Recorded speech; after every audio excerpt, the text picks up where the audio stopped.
Ya, shalom, selamat pagi. Hari ini kita akan belajar untuk minggu yang ketiga, di mana masih berkenaan dengan baik dan jahat, tetapi kita lebih fokus hari ini ke harta, ya, atau duit, ya, atau fulus, ya. Ada yang tidak tahu tentang uang? Kayaknya dari kecil sampai besar semua sudah tahu tentang uang, ya. Dek Feli sudah tahu tentang uang belum? Dek Feli tahu uang nggak? Tahu ya? Nah, tahu, pinter ya, masih kecil ya udah pinter tahu uang gitu ya. Nah, karena itu kita mau belajar tentang uang atau harta, atau dalam bahasa Alkitab sering disebut dengan mamon, ya, mamon yang jahat, ya. Nah, karena itu coba kita buka dulu di Matius 6 ayat yang ke-24. Saya minta tolong kepada Bang Andre yang turun tangan, luar biasa, ya. Mohon maaf nih Bang Andre, bisa minta bantuan, ya. Matius 6 ayat 24, ya. Ini satu statement dari Matius 6 ayat 24, ya.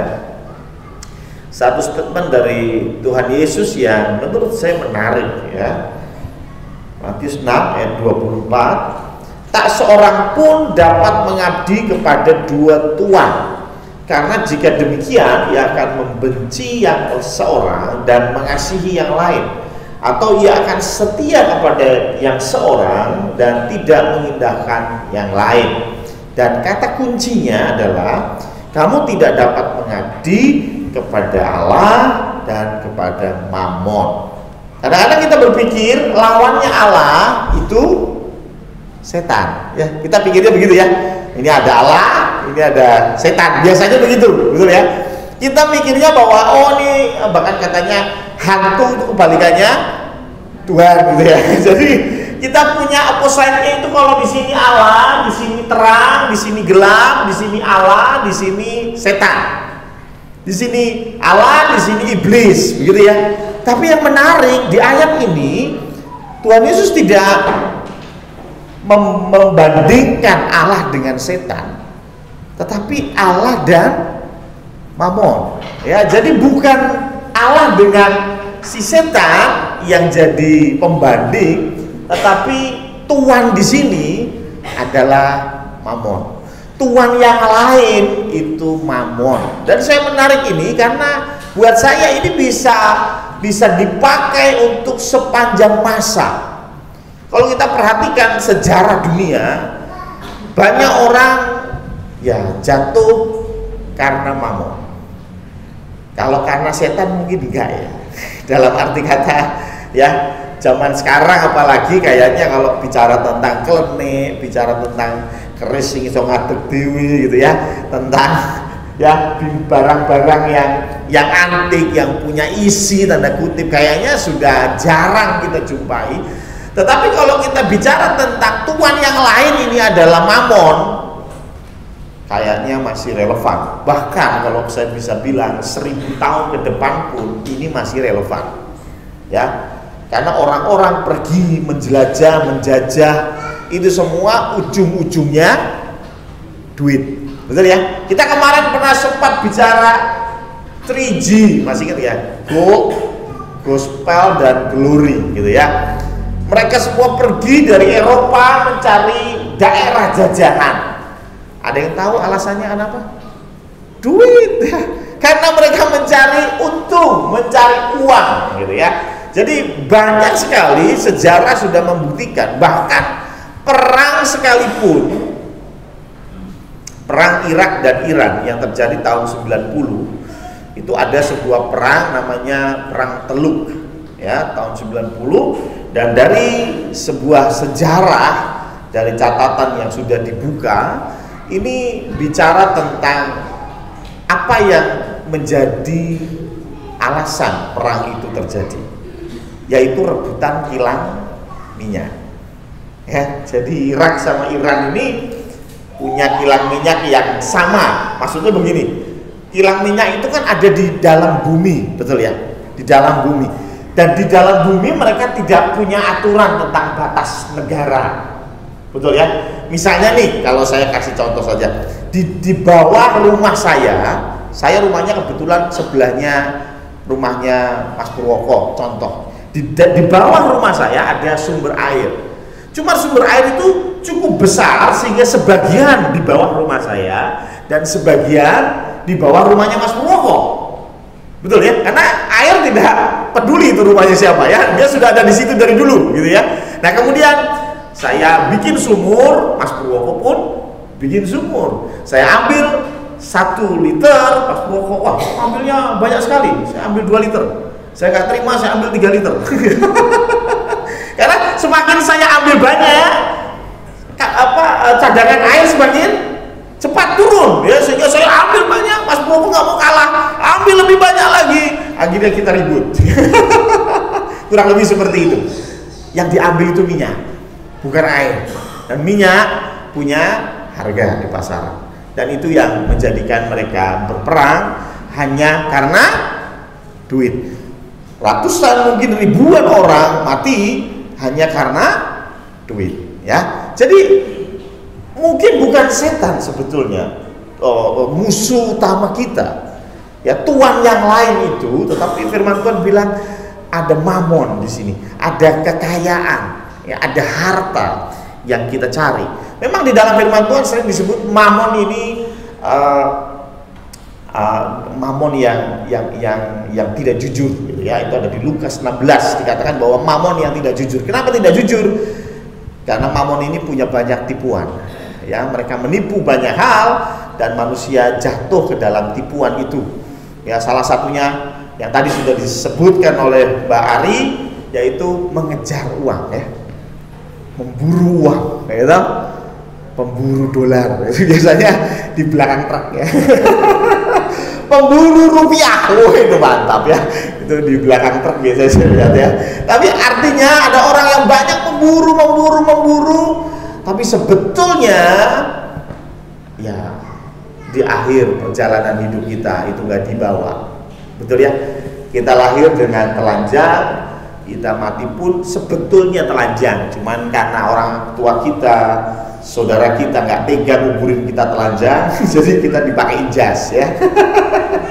Ya, kalau saya mati sebetulnya saya telanjang pun tidak ada beda ya. Tapi tentu saja saudara saya masa telanjang, kasihan lihat ya, dan kasih jas ya, kasih sepatu, tapi sebetulnya itu nggak dibawa, tetap ada di dalam makam ya. Artinya ini penipuannya ya, kita merasa dengan uang kita bisa lakukan segala hal, ternyata tidak ya. Itulah mengapa disebut sebagai mamon yang tidak jujur ya. Tapi kita mau belajar, paling tidak saya menemukan ada 6 yang kita bisa pelajari. Banyak banget ya, 6, bayangin ya. Kalau 6 itu satunya 5 menit, itu sudah banyak ya. Ya, kita akan belajar tentang 6 apa sih yang firman Tuhan coba omong tentang uang, tentang harta, tentang kekayaan yang tentunya sedikit berbeda dengan cara pandang dunia. Kalau cara pandang dunia nggak usah dibahas ya. Ya, yang pertama adalah coba kita buka Matius 6, masih sama tapi ayat yang ke-21 ya. Matius 6 ayat yang ke-21 ya. Karena di mana hartamu berada, di situ juga hatimu berada. Di mana hartamu berada, di situ hatimu berada. Berarti kalau saya balik, di mana hatimu berada, di situ uangmu berada. Betul ya? Hartamu berada. Setuju ya? Ini kan kalau saya balik begitu ya. Di mana ada Endah, di situ ada Aldo. Betul, kalau dibalik boleh? Boleh dong. Di mana ada Aldo, di situ ada Endah. Kan begitu ya? Nah, ini hal yang sama. Di mana hartamu berada, di situ hatimu berada. Berarti di mana hatimu berada, di situ hartamu akan kau taruh. Jadi harta yang pertama adalah bicara harta ini hanya mempertegas apa yang ada di hatimu.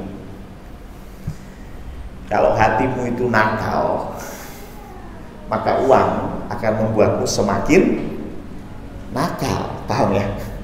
Ya, kalau engkau memang cowok yang nggak bener, cowok yang tanda kutip ya suka berjudi katakanlah, kalau nggak punya uang pasangnya togel 10.000, betul ya? Kalau punya uang pergi ke Taiwan, ke kasino ya. sama, cuman yang satu lebih besar karena duitnya lebih banyak. Kalau engkau memang suka memberi, kalau punyamu 10.000, engkau akan beri 1.000, betul? Kalau engkau punya 10 miliar, engkau akan kasih 1 miliar. Itu bicara apa? Perpuluhan, betul kan?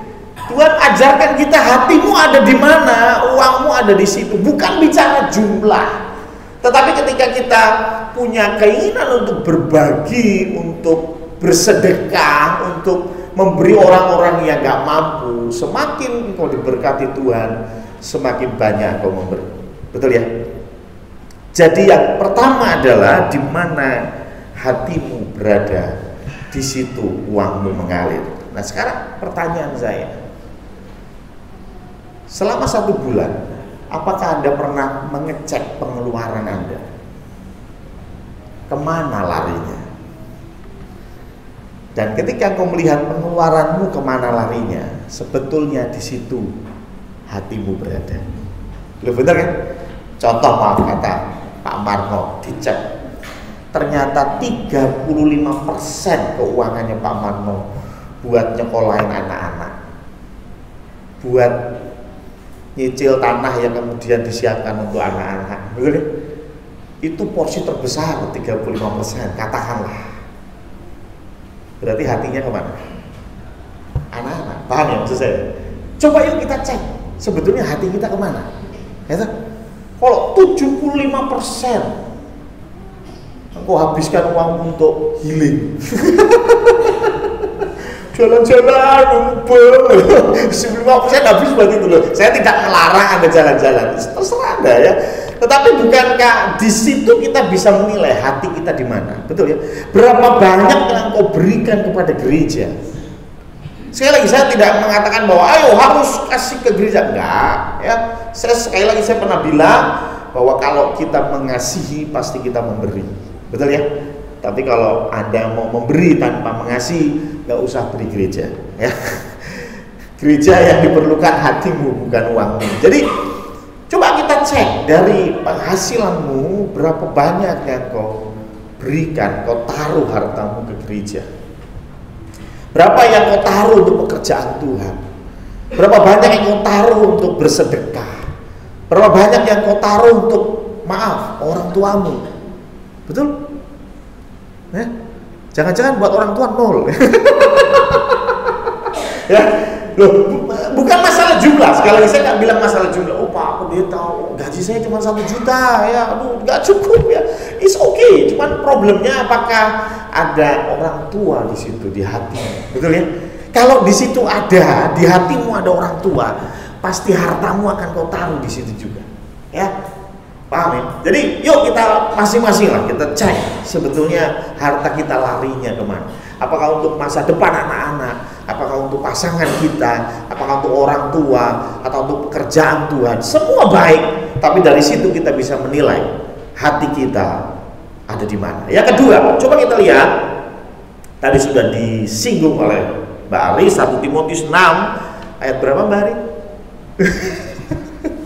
Ya, 1 Timotius 6 ayat, saya mau ambil dari 9 sampai 11 ya. 1 Timotius 6 ayat 9 sampai dengan 11. Tetapi mereka yang ingin kaya, berarti sudah kaya belum?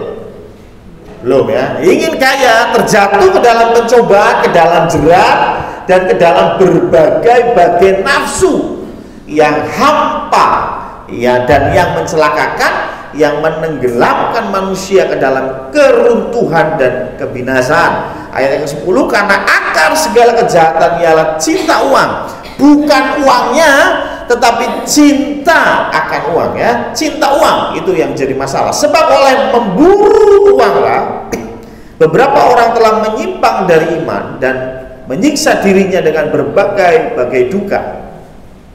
Tetapi engkau hai manusia, engkau manusia Allah, jauhilah semuanya itu, kejarlah keadilan, ibadah, kesetiaan, kasih, kesabaran, dan kelembutan. Ini ditulis karena ini yang biasanya ditinggal demi memburu rupiah. Kita tinggalkan keadilan. Bisa ditunjukin lagi ya ayat 11 ya. Ayat 11 saja saya. Kok sayang ya? Andrew sayang ya. Ya, keadilan kita tinggal, ibadah kita tinggal, kesetiaan kita tinggal, kasih. Yang namanya dagang Pak Pendeta, kalau pakainya kasih ya nggak cuan-cuan ya. Kalau perlu digorok itu. Biar cuannya gede gitu ya. Kasih ya, kesabaran kita tinggalkan dan kelembutan kita tinggalkan untuk memburu rupiah, untuk memburu harta ya. Karena itu diingatkan oleh Paulus, yuk kembali kejarlah keadilan, jangan kejar uang, karena demi uang kita tinggalkan poin-poin ini. Yang ketiga, jadi yang kedua adalah akar segala kejahatan adalah cinta akan uang ya. Itulah mengapa tadi saya sudah kasih prolog bagaimana sejarah mencatat bagaimana orang-orang betul-betul sadis atau enggak adil atau tidak punya kasih hanya untuk uang.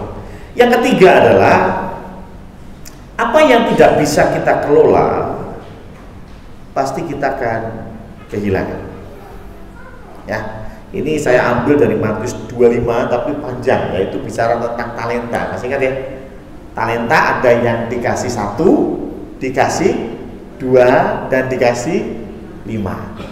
Yang bisa mengelola 2 dan 5 ya, jadi 4 dan jadi 10 gitu ya. Tetapi ada 1 yang dipendem dan ketika tuannya kembali dibalikin. Jadi dititipin 1, dikembalikan 1.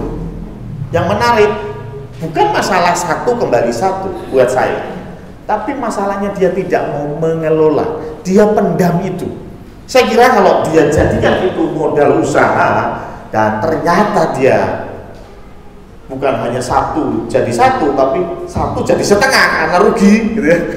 Pernah di sini usaha rugi? Pernah ya? Ya, pernah ya usaha rugi. Modalnya 10 juta balik 5 juta mumet itu.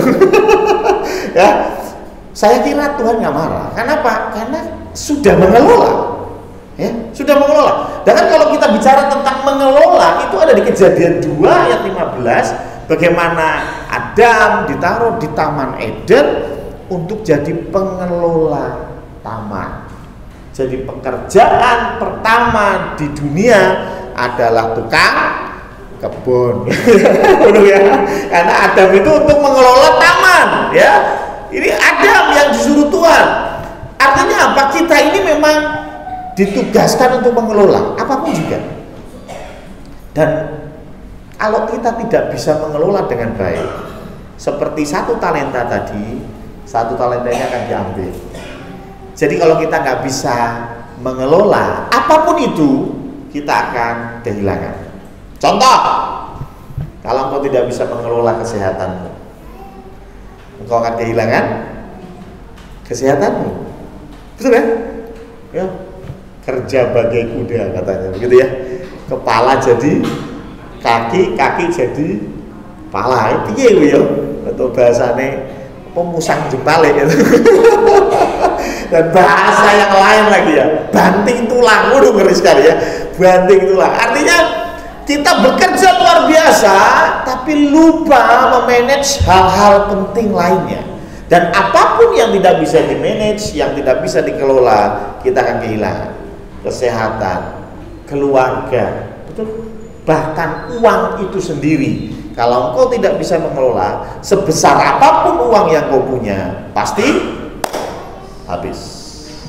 Ya, bukankah ada cerita anak bungsu yang minta warisan? Saya kira warisannya memang tidak disebutkan seberapa banyak. Tapi kalau ayahnya punya budak, punya lembu, punya, artinya kaya, betul ya. Ketika dia dapat warisan, dan ini kita bicara anaknya cuma 2, si sulung dan si bungsu. Ya, kalau ayah saya itu punya saudara 14 bersaudara ya, jadi dibagi 14 ya. Kalau ini cuma 2, si sulung dan si bungsu, kayaknya sih duitnya masih banyak. Tapi karena duit yang banyak itu nggak bisa dikelola dengan baik, endingnya dia harus berada di kandang babi dan makan makanan babi. Ya, apapun yang tidak bisa dikelola maka akan hilang. Ya, termasuk uang. Fight for free. Kalau engkau punya usaha, engkau punya bisnis, sederhana, pisahkan uang usaha dengan uang pribadi. Biasanya kita merasa bahwa uangnya kan kecil ya, bisnisnya kan kecil-kecilan, cuman bikin tempe digoreng, diwadahi plastik dijual gitu ya. Kelihatannya kecil, sederhana, ngapain sih duitnya dipisah? Ngapain sih pembukuannya dipisah? Tetapi ketika saya belajar banyak orang-orang yang sukses di dalam mendirikan bisnisnya, salah satu kuncinya dari awal mereka memisahkan, ini uang pribadi, ini uang bisnis, ini uang usaha. Ya, kadang-kadang kita malas sehingga kita campur ini, sehingga uang badine tuku badine dodol abon, katutan tuku cabe gitu. Betul ya? Loh, saya pun terkadang begitu ya. Maka dari itu, ini pelajaran yang baik. Ayo kita manage keuangan kita. Banyak di antara orang Kristen bukannya tidak dapat berkat, sebetulnya dapat berkat, tapi tidak bisa memanage berkat, sehingga berkatnya habis. Betul ya? Gak bisa memanage berkat. Harusnya berkatnya di manage, piye corone, diinvestasikan dan lain sebagainya. Itu terlalu panjang. Nah, mungkin ahli ekonomi yang bisa bicara seperti itu. Tapi kalau saya lihat sederhana saja. Kalau Anda punya usaha, pisahkan. Ya, Cika punya usaha, ya, Bu Ning punya usaha, ya kan? Bu Ari kayaknya punya usaha, ya. Usaha, ya. Kalau saya juga punya usaha, saya usaha bertahan hidup. Ya. Ya, jadi usaha-usaha ini harus dipisahkan. Terkadang kita memandang hal itu sederhana, tetapi itu mendasar. Ya, saya melihat ada satu cerita, ada orang di Wonogiri punya usaha bikin mie, dan salah satunya yang saya tangkap ya ini, dia bilang dari awal kita hanya bikin mie itu 50 kilo, hanya bikin 50 kilo, itu perputaran uangnya kecil, tapi dia belajar dari situ memisahkan dengan uang pribadi. Ya, sekarang sudah bertumbuh besar. Ya, jadi ayo manage yang kita punya, nggak cuma harta. Ya, punya keluarga, manage dengan benar. Kesehatan, ya, manage dengan benar, supaya kita tetap bisa menikmati itu. Yang keempat, coba Ulangan 8 ayat 18. Ulangan 8 ayat 18. Terkadang kita berpikir, Tuhan, kenapa sih saya nggak dapat berkat? Tuhan, kenapa sih saya nggak dikasih duit sama Tuhan? Dan bahkan lagu favoritnya adalah burung di udara, Tuhan pelihara. Ya kan? Berarti kan tengok saja gitu ya. Tapi rupanya enggak. Coba kita lihat Ulangan 8 ayat 18. Tetapi haruslah engkau ingat kepada Tuhan, kepada Yahweh, karena besar semua ya, Allahmu, sebab dialah yang memberikan kepadamu. Jadi Yahweh yang memberikan kepadamu apa? Kekuatan untuk memperoleh kekayaan. Bukan dikasih kekayaan loh, bukan ya, tapi Tuhan memberikan kita kekuatan, kemampuan untuk memperoleh kekayaan. Ya, jadi kalau ada yang bilang, ada slogan, daripada memberi ikan lebih baik memberi pancingnya, apa, kailnya, gitu ya. Ternyata Ulangan 8 ayat 18 Ini ditulis 3.500 tahun yang lalu ya. Sudah ditulis bahwa Tuhan berjanji ya, bahwa Tuhan akan memberi kita kekuatan untuk memperoleh kekayaan. Jadi setiap kita itu sebetulnya punya kemampuan untuk memperoleh berkat. Cuman terkadang kita berpikir berkat itu datang sak gelondong, nggak perlu nyari, ya kan? Ongkang-ongkang kaki, karena kita anak Tuhan, Tuhan akan memenuhi segala keperluan kita. Amin. Orang amin sih gitu. Kalau Anda di rumah saja doa terus, Tuhan aku minta makan. Waduh loh, itu pengalaman Pak Pendeta ini minta makan, kasusnya beda. Ya, terkadang kita senang gitu ada pendeta kesaksian ya, anaknya perlu susu, terus saya berdoa di kamar, amin, tiba-tiba ada yang ketuk pintu, Pak Pendeta ngirimi susu gitu ya. Kadang-kadang kita pengennya gitu ya. Betul ya, apalagi yang susu anaknya mahal-mahal ya, katakan di sini ada amin ya. Ya, Anda bisa begitu ya. Kita masuk kamar, Tuhan aku butuh popok, terus apa ya, jika datang ini ada popok ya, itu kasusnya beda ya, kasusnya beda ya. Jadi Tuhan tetap akan memberkati kita, cuman sebetulnya yang Tuhan beri adalah kekuatan untuk memperoleh berkat. Nah, yang jadi masalah, berkat yang datang itu tergantung seberapa cakap kita dalam jalurnya. Kita ini punya jalur sendiri ya. Ada yang memang jalurnya itu dagang, ada yang jalurnya produksi, ya kan? Ada yang jalurnya konsumsi, enggak ya? Kacau kalau konsumsi ya. Nah, ada satu ayat yang menarik, coba buka Amsal 22 ayat 29. Nah, inilah kunci supaya kita bisa betul kaya. Ya. Pernahkah kau melihat orang yang cakap dalam pekerjaannya? Di hadapan raja-raja ia akan berdiri, bukan di hadapan orang-orang yang hina. Maksud Tuhan apa sih? Kita semua punya tadi kemampuan ya untuk memperoleh kekayaan. Tapi ini perlu diasah. Dan ketika kita asah dan kita menjadi cakap, kita menjadi ahli, ya, kita menjadi expert di bidang itu, maka janji Tuhan adalah di hadapan raja-raja ia akan berdiri. Artinya apa? Ada berkat khusus. Ya, kalau kau bisa bikin mie, that's good. Ya, bisa bikin mie itu bagus. Tapi kalau kau cakap di dalam membuat mie, wah, ini beda cerita. Ya, saya suka melihat tayangan kuliner. Lihat doang, mau beli, ya kadang-kadang menangis ketika lihat dompet ya. Ketika lihat kuliner itu, waduh, ada orang yang hanya jualan Indomie, Warmindo itu loh.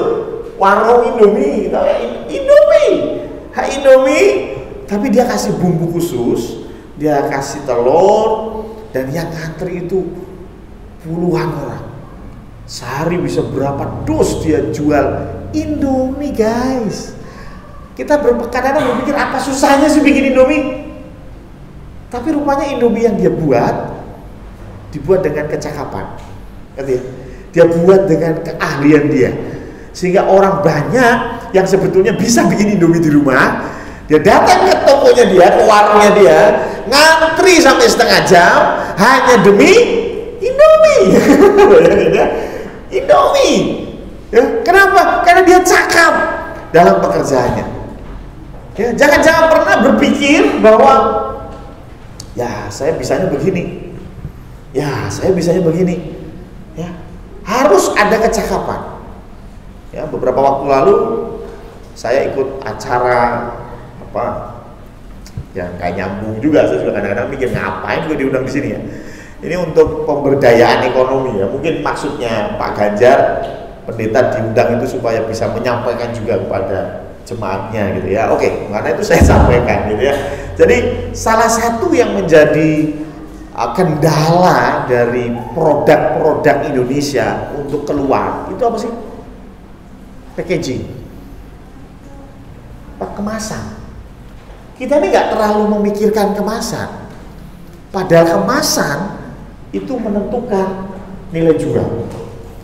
Ya, beli kain harga 50.000, Anda taruh di plastik kresek begitu ya, kasih gitu ya. Itu akan berbeda ketika kain yang 50.000 yang sama 50.000 Anda taruh di kotak yang baik, ya kan? Ada tulisannya, ada sejarahnya, ini batik model apa, ya kan? Dipakai di tahun berapa. Loh, hal yang sederhana, tapi begitu itu ditaruh di pasar, orang akan lihat, wow, packingnya bagus, ya, packingnya bagus, ada prolognya, ada ceritanya. Jadi mereka juga dapat, oh, ternyata kain batik ini dipakai di Kesultanan ya Jogja dan tahun sekian mulai diciptakan sampai ini, artinya apa. Loh, sebenarnya batik itu ada artinya gitu, ya. Setiap motif batik itu ada artinya gitu ya. Jadi artinya ini kalau kita packing dengan baik, harganya jadi bisa naik. Nah itu bicara cakap, ya. Cakapnya tuh di situ. Anda ngerti iPhone? Kalau nggak salah iPhone itu biaya produksi iPhone itu hanya 14 sampai 20%. Biaya produksi hanya 14 sampai 20%. Jadi kalau Anda beli iPhone harga 20 juta, sebetulnya biaya pembuatannya hanya 3 juta. Lah kok bisa ya? Nah, itu bicara cakap. Ya, dari barang yang harganya hanya 3 juta, dia bisa jual dengan harga 20 juta dan laku dan semua orang antri. Wah, itu dibilang cakap. Loh, setiap orang punya kemampuan untuk itu. Cuma problemnya terkadang kita tidak mau mengasahnya. Ngerti ya? Ketika kita belajar masa rawon, wih, kasih neng. Ya. Dagingnya alot. Tetangga saya makan giginya meroroli satu. Nah ya, berarti perlu di-improve, betul ya? Perlu dilatih lagi. Ya, saya pernah dapat cerita bagaimana ada seorang yang mulai usaha bikin bakpao. Ya, ya sama, nggak terus langsung bakpaonya enak, langsung bakpaonya bisa diterima di pasar, nggak. Pertama bikin bakpaonya bantal, nggak bisa mekar, dia rubah lagi sampai menemukan apa ingredient yang tepat, apa sih? Bahan-bahan yang tepat dan cara pengolahan yang tepat. Itu pun belum selesai. Dia harus berjuang untuk memasarkannya. Gak setiap orang mau beli langsung. Gitu ya. Mas Dian mau nggak beli? Wah, berapa harganya? 15.000. Wah, mending nasi rames Pak ya. Waduh, ya kan ada perjuangan di situ. Tetapi itu yang membuat dia cakap. Sekarang dia punya toko besar dan uang datang. Bukan dia memburu uang, dia diburu uang. Betul ya? Cakap. Ya, firman Tuhan sudah ajarkan kita, yuk kita jadi cakap. Jangan biasa aja.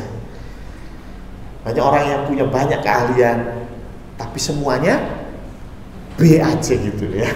MC bisa, ya. Salon bisa, ya, ngepel bisa, ya. Tapi semuanya tuh B aja gitu ya.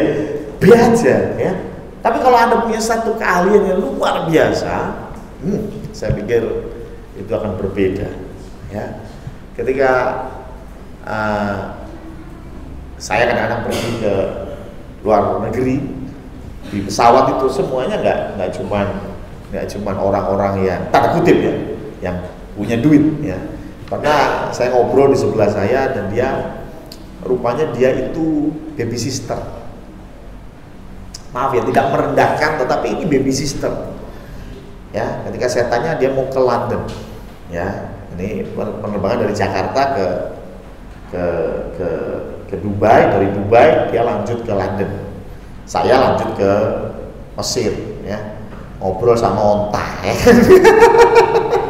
Ya dia ketemu sama orang Inggris, ya beda banget ya. Saya bilang, wih mantap sekali, gitu ya. Saya tanyakan, sendirian mbak, sendirian loh. Kesana emang usaha atau bisnis atau sekolah?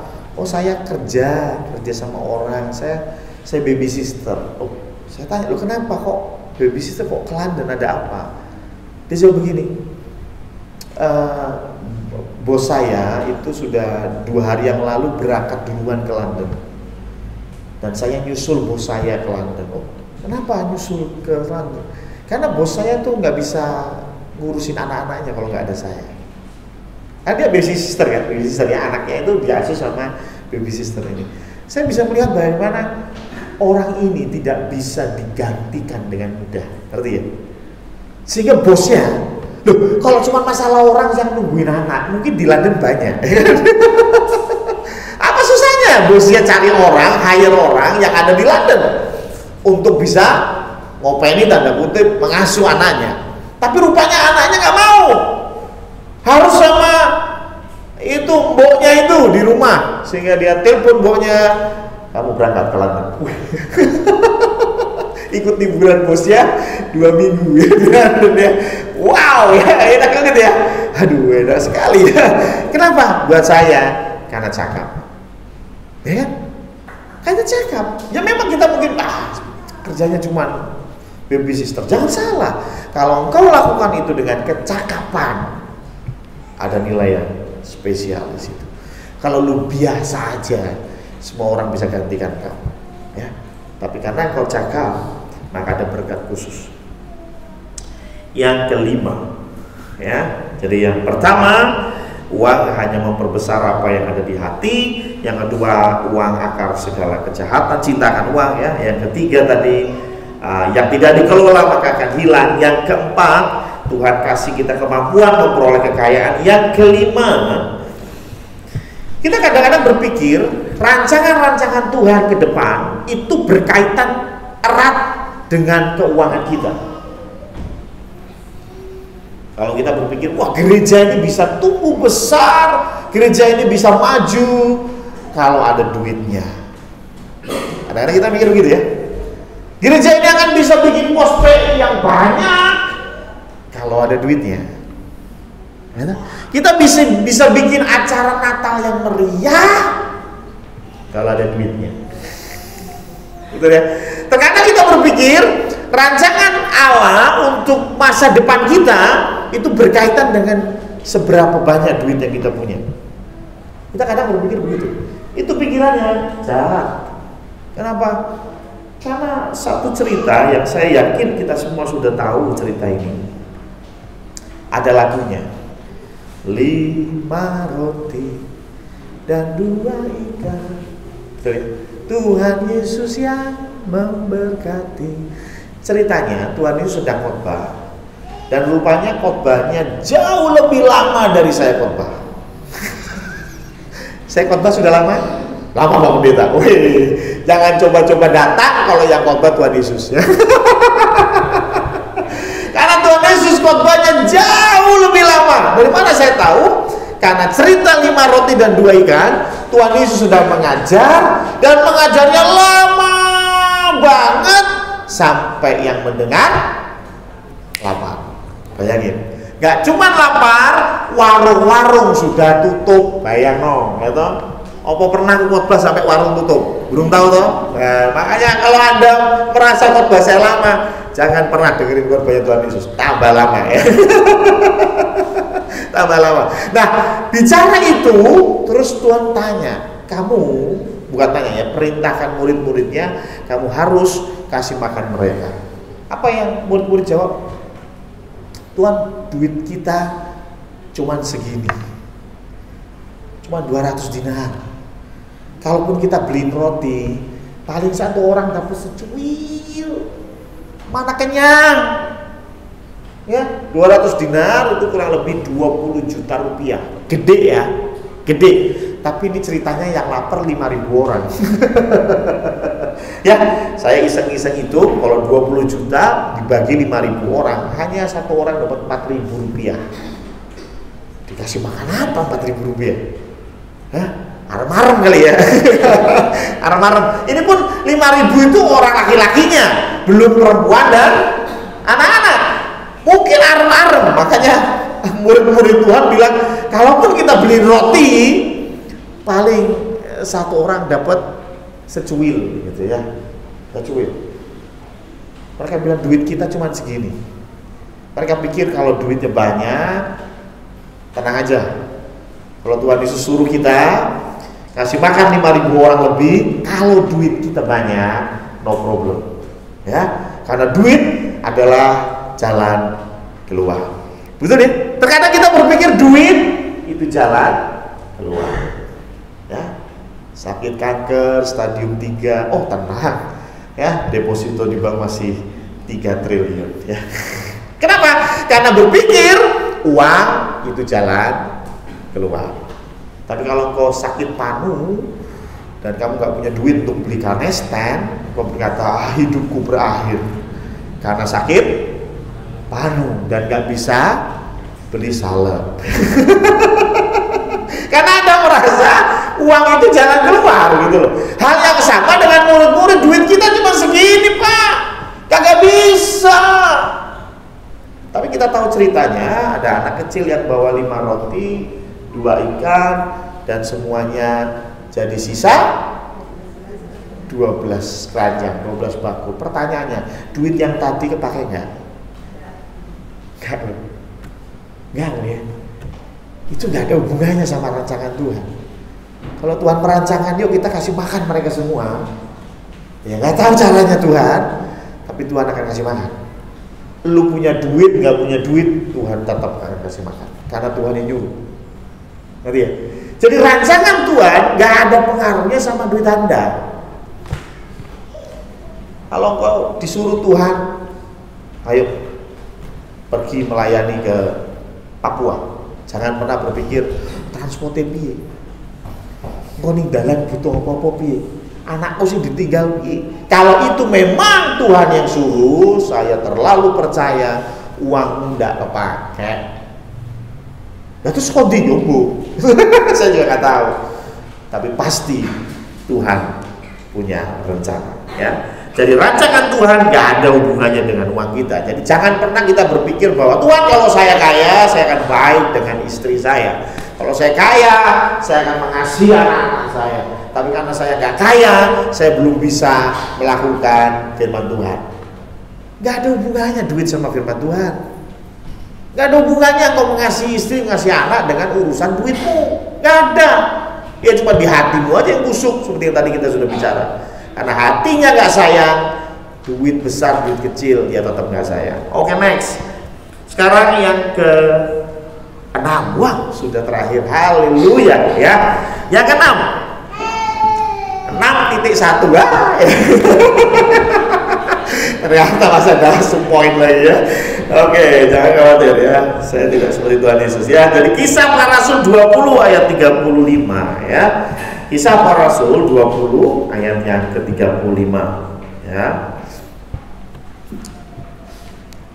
Dalam segala sesuatu telah kuberikan contoh kepada kamu bahwa dengan bekerja demikian kita harus membantu orang-orang yang lemah dan harus mengingat perkataan Tuhan Yesus. Saya garis bawahi, harus mengingat perkataan Tuhan Yesus. Jadi ini perkataan Tuhan Yesus nih. Sebab ia sendiri, sebab Yesus sendiri telah mengatakan. Jadi ini valid ya. Ini kata-katanya Yesus ya. Apa? Adalah lebih berbahagia memberi daripada menerima. Orang berpikir, dunia berpikir lebih berbahagia menerima. Betul ya? Tapi Tuhan berkata lebih berbahagia memberi daripada menerima. Saya mau bilang gak hanya memberi duit, tetapi lebih tepat saya bisa bilang berbahagialah orang yang berkontribusi. Nggak cuma bicara duit, berkontribusi. Pernah lihat PSIS ngamuk kemarin? Ya, yang kemarin lagi ngamuk ya PSIS ya di Jatidiri ya. Ya jadi PSIS itu supporternya nggak boleh masuk, saya nggak tahu juga ceritanya, pokoknya intinya ribut lah gitu ya. Tapi kita nggak bahas itu, kita bahas begini. Ada orang yang memang pekerjaannya secara profesional itu pesepak bola. Katakanlah saja, siapa pesepak bola yang favorit Anda? Cristiano Ronaldo? Apa? Coba beli. Nggak ngerti aku. ya. Oke sih. Ya saya nggak tahu lah. Cristiano Ronaldo aja lah. Ya saya tahunya itu ya. Cristiano Ronaldo ya. CR7 katanya. Nggak tahu 7-nya apaan ya. Dari Cristiano Ronaldo misalnya, ketika dia di-hire oleh, sekarang kalau nggak salah dibawa di Saudi ya, Arab Saudi. Apa Dubai? Nggak tahu. Oh Arnas itu, ya itulah ya. Nah ketika dia ada di klub bola itu, dia sudah dibeli dengan harga yang fantastis. Ya dia digaji 1 minggu berapa miliar, luar biasa. Ya, tapi sekarang pertanyaan saya begini, ketika ada pertandingan, apakah Cristiano Ronaldo lebih memilih duduk di bangku cadangan atau main di lapangan? Main ya? Padahal bayarannya bodoh. Dia main sama duduk di bangku cadangan, dapat duitnya sama. Loh, kalau kita bisa bayangin, kan ya enak duduk di bangku cadangan dong. Orang kesel, ya kan? 90 menit layu rono layu rene, makanya saya juga bingung. Si Pak bola tuh apa enaknya ya? 1 bola buat rebutan. Nah, buat tunggu sisi-sisi, gitu. Tunggu sisi-sisi, sekolah itu lah dewi rasa salah, gitu. Tapi kalau 1 bola pimpong rono rene, ayo semua gue rebutan 11 orang, masya Allah ya toh. Aduh nanti saya ide ya, kasih aja satu-satu ya. Tapi Cristiano Ronaldo memilih main. Bahkan kalau dia nggak dikasih waktu atau nggak dikasih kesempatan untuk main di lapangan, saya kira dia akan marah. Saya kira dia akan pindah ke klub lain yang membiarkan dia main. Padahal dengan dia bermain di sepak bola itu, 1 capek, 2 biasanya sampai jatuh-jatuh ya, gulu-gulu, terus ada apa itu tandu gitu ya, ngeri sekali. Di tackle, teman saya pernah di tackle sampai biru-biru ya, sampai keseleo ya, melakukan ini seminggu gitu. Hanya gara-gara main futsal ya, ilah ya kan. Tapi intinya apa tuh? Main di lapangan sepak bola sebagai tim, bagian dari tim yang main di lapangan sepak bola itu sudah capek ya, resiko, betul ya, keringetan, waduh. Tapi seneng nggak? Seneng ya? Ya nggak tahu nih yang main bola nih. Mas Chandra nih, ya Pak Chandra yang suka main bola ya. Seneng ya Pak Chandra ya? Main bola ya, lari sana lari sini. Oh, saya sih bukan larinya Pak Pendeta, yang penting difoto Pak Pendeta. Ya, pas lagi lari di foto bisa pasang di Instagram. Enggak ya. Saya yakin Pak Chandra pun pasti lebih senang untuk main di lapangan, nggak cuma duduk di bangku cadangan ngowon dengerin dan lihat orang yang main di depan dia. Ngerti ya? Kenapa sih kok bisa berbahagia ketika main? Berkontribusi. Ya. Ketika timnya menang, dia akan merasakan kebahagiaan yang lebih daripada dia hanya duduk di bangku cadangan.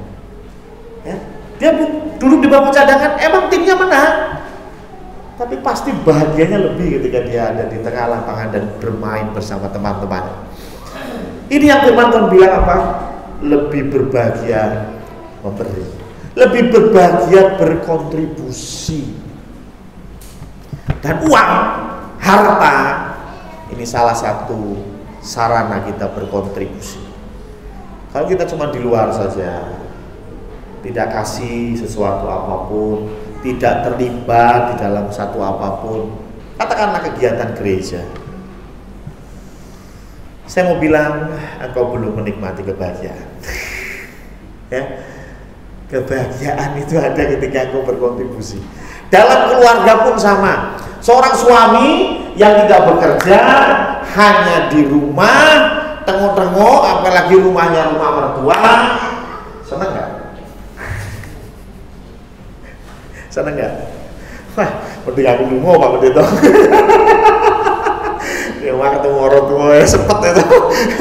Paham ya? Tapi kalau suami bekerja, dia berkontribusi untuk rumahnya, dia datang ke rumah dengan berkat, masih bisa ngopeni anak, masih bisa ngurus rumah, membantu istri, ada kebahagiaan tersendiri. Betul ya? Saya lihat Pak Sugeng beberapa waktu yang lalu bikin apa itu? Apa ini namanya, langit-langit itu plafon ya, masih ingat ya, cerita panjang lebar ya, kita tahu lah kalau Pak Sugeng cerita pasti panjang lebar ya. Namanya segini ya.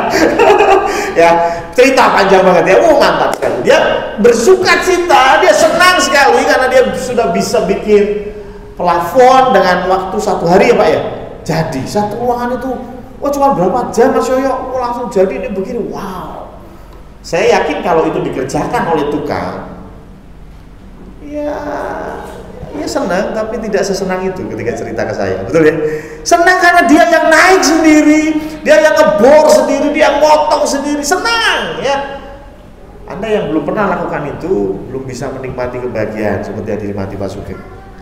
Hal yang sama, harta kita harus kita buat untuk kontribusi kita. Dan gak hanya harta, kita harus kontribusikan pikiran kita, tenaga kita. Kepada siapa? Keluargamu, kepada gereja, kepada bangsa dan negara. Ayo kita ikut berkontribusi, karena di situ ada kebahagiaan yang menanti. Ini ada 6 yang saya bisa bagikan tentang harta, yang mungkin dunia katakan itu jahat, tetapi firman Tuhan bilang itulah yang baik.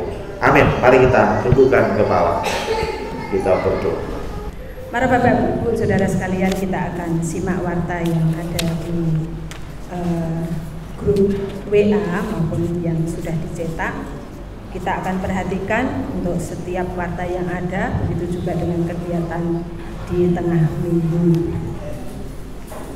Sehabis ibadah pada pagi hari ini, nanti pukul 10 anak-anak tunas remaja, oh ini masih diliburkan ternyata. Untuk tunas remaja ada kegiatan di rumah Noel kalau yang sudah warta masuk kemarin, minggu kemarin. Kemudian nanti sore jam 5 sore kita masih ada ibadah yang kedua, ujian dilayani oleh Diaken Suharti, Ibu Ana Saryati. Ada ralat yang di sini Ibu Wahyu Septiana, tapi yang betul adalah Ibu Hartati. LCD oleh Saudara Kapi, firman Tuhan kembali disampaikan oleh Bapak Gembala kita, Pendeta Samuel. Doa syafaat akan dilayani oleh Bapak Aris Munandar. Pengumuman akan disampaikan oleh Pendeta Samuel. Musik dilayani oleh Saudara Ino, Saudara Bayu, Saudara Pide, dan satu lagi yaitu Saudara Stephen.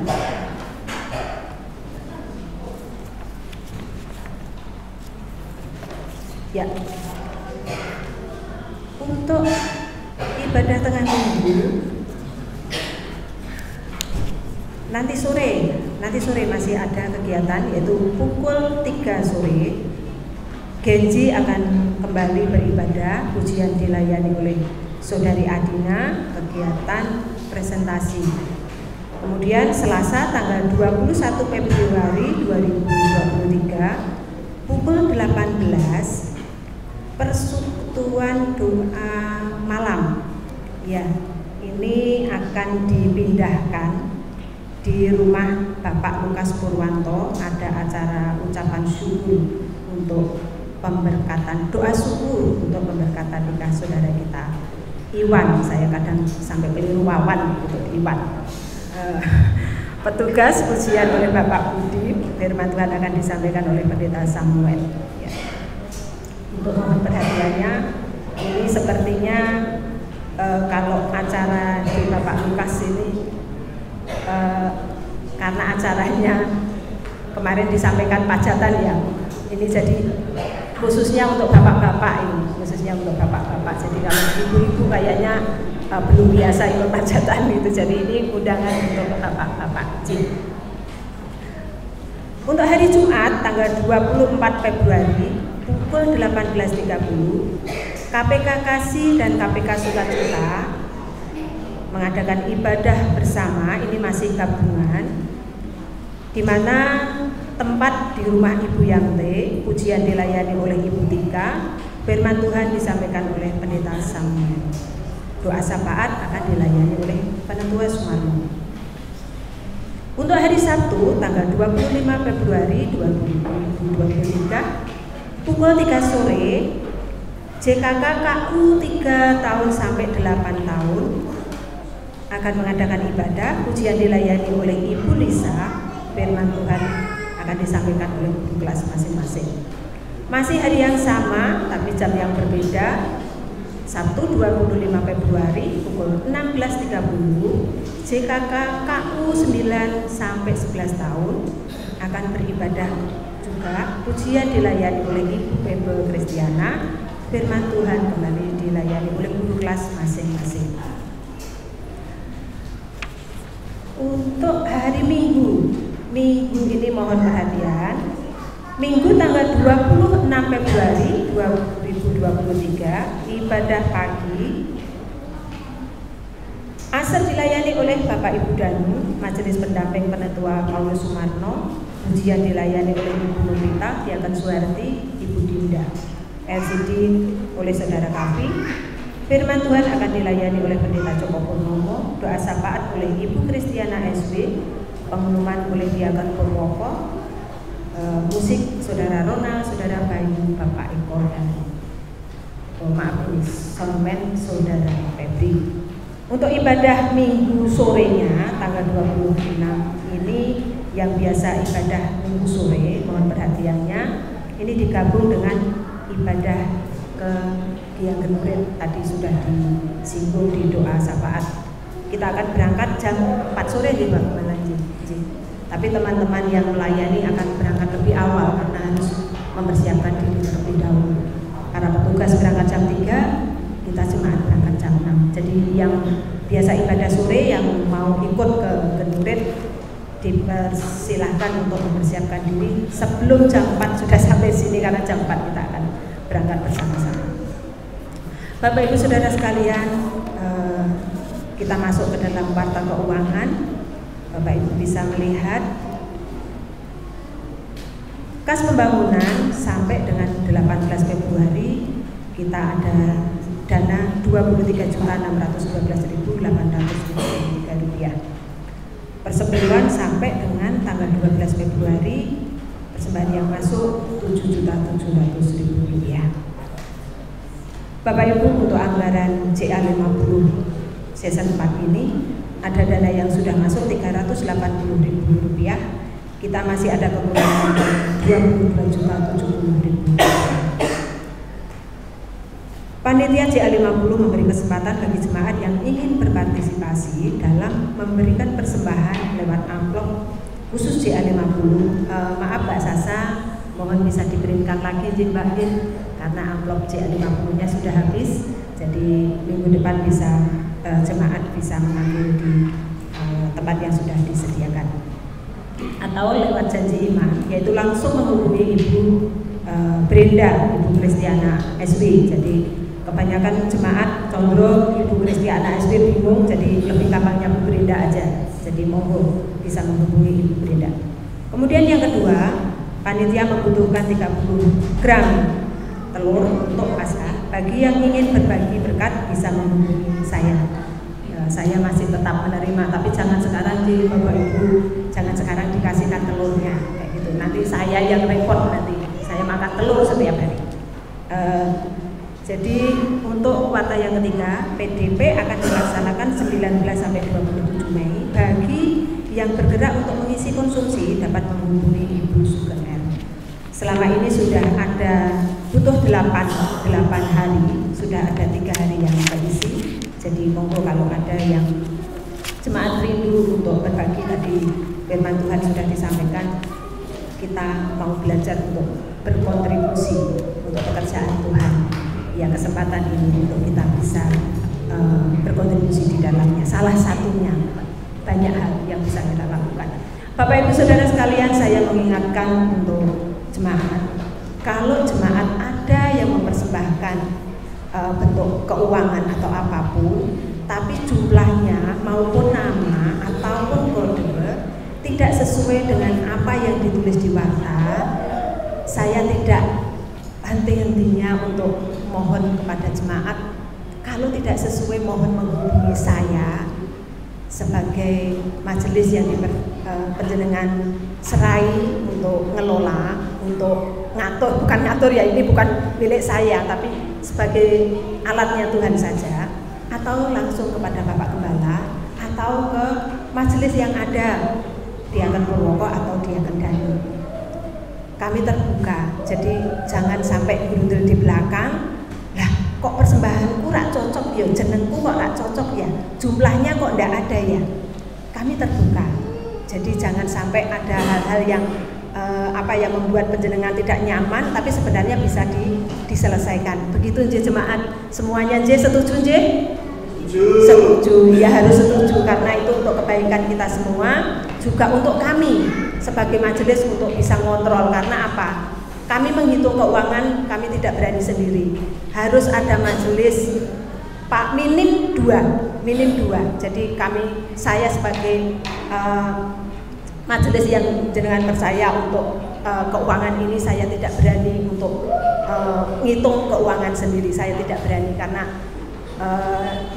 jadi saya itu kelemahan saya di situ, gitu. Jadi saya tidak mau saya jatuh di situ, Bapak Ibu. Jadi mohon ini membantu saya secara pribadi, membantu saya untuk saya mempertanggungjawabkan rupiah demi rupiah yang jenengan persembahkan untuk pekerjaan Tuhan. Itu saja yang bisa saya sampaikan. Terima kasih, Tuhan Yesus memberkati. Ya, terima kasih Bu Harti. Saya menegaskan lagi dua hal saja, Jadi untuk hari Selasa itu kita diundang untuk pajatan di rumahnya Bapak Lukas Purwanto. Sudah tahu ya rumahnya ya? Ya, saya harapkan kaum pria bisa datang jam 6 sore ya. 6 sore kan kalian kan enggak ikutan maghriban loh, kan enggak masalah ya, jam 6 sampai sana ya. Jadi jam 6 kita akan kumpul di tempatnya Bapak Lukas Purwanto hari Selasa. Yang kedua, untuk hari minggu depan ya, minggu depan ibadah sore itu digabung sama Diaken Nurit. Maksudnya begini, kalau panjenengan sudah ikut ibadah pagi ya sudah, tapi kalau jenengan mau ikut ibadah sore berarti datang jam 4 sore ya, karena akan beribadah di Diaken Nurit. Tetap ada ibadah ya, tapi ibadahnya di Diaken Nurit, karena saya tahu ada beberapa jemaat yang memang tidak bisa pagi gitu ya, sehingga memang bisanya sore. Nah, karena itu panitia memikirkan supaya yang sore pun bisa mengikuti ibadah ya, yaitu jam 4 kumpul, kita langsung berangkat ke Diaken Nurit dan ibadah di Diaken Nurit bareng-bareng gitu ya. Malah seru. Apa pindah orang apa piye? Jadi pagi Pak Pendeta Joko Kotan kok cuma berarti ya. Bahasa Mas Stephen dunia ya. Ya, itu aja ya yang saya tegaskan. Jadi monggo mau ibadah pagi bisa, tapi untuk sore sekali lagi jam 4 ya, dan jangan terlambat nanti ditinggal ya. Itu saja. Ya, kita akan tutup di dalam doa. Mari kita bangkit berdiri, tim PAW bisa mempersiapkan diri.